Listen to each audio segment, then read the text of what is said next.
मैं रघुनाथ प्रसाद आज प्रस्तुत कर रहा हूँ लोहिया के विचार पुस्तक के पेज 125 के कुछ अंश को।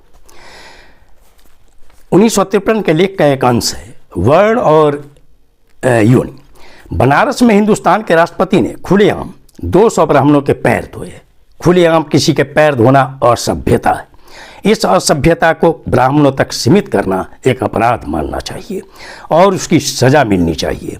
और इस ऊंचे वर्ण में अधिकांश ऐसे लोगों को शामिल करना जिसमें न कोई योग्यता हो, न चरित्र, समझ और विवेक का परित्याग है, जो वर्ण व्यवस्था में स्वाभाविक होता है, यह पागलपन है। राष्ट्रपति ऐसी असभ्यता का प्रदर्शन कर सकें, यह मेरे जैसे लोगों पर बहुत बड़ा अभियोग है जो केवल शक्तिहीन गुस्से में उबल सकते हैं।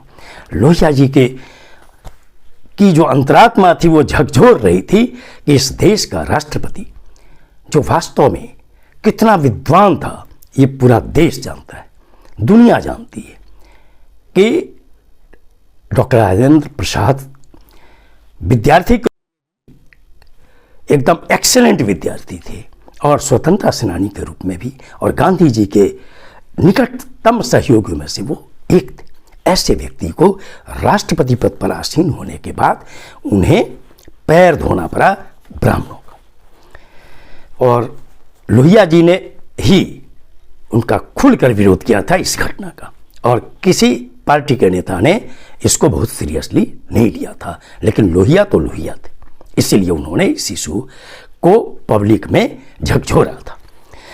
आगे मैं यह बता दूं कि मुझे पूरी कहानी एक ब्राह्मण से मालूम हुई। उसे भी 200 ब्राह्मणों में शामिल किया गया था, लेकिन अपने देश के राष्ट्रपति से पैर धुलवाने के पाप का भागी बनने से पहले ग्लानि से भरकर अंतिम क्षण में भाग आने वाला वह अकेला आदमी था। उसकी जगह फौरन एक दूसरे आदमी को बैठा दिया गया।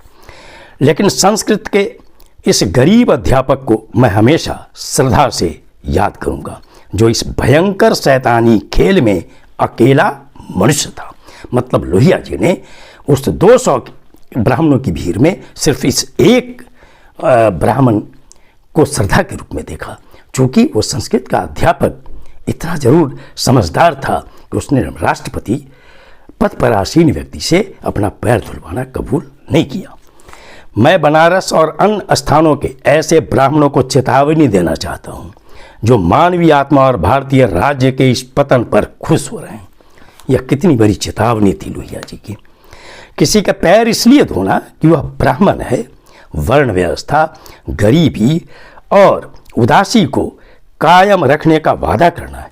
इसके बाद अगले कदम नेपाल बाबा और गंगा जली की कसम दिलाकर वोट लेना होता है।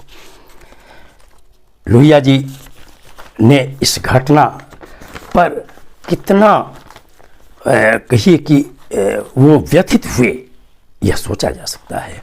सच अगर पूछिए तो उस समय की राजनीति में लोहिया एक ऐसे व्यक्ति थे जिनको किसी भी तरह का गलत काम, किसी भी तरह का अन्याय बर्दाश्त नहीं होता था।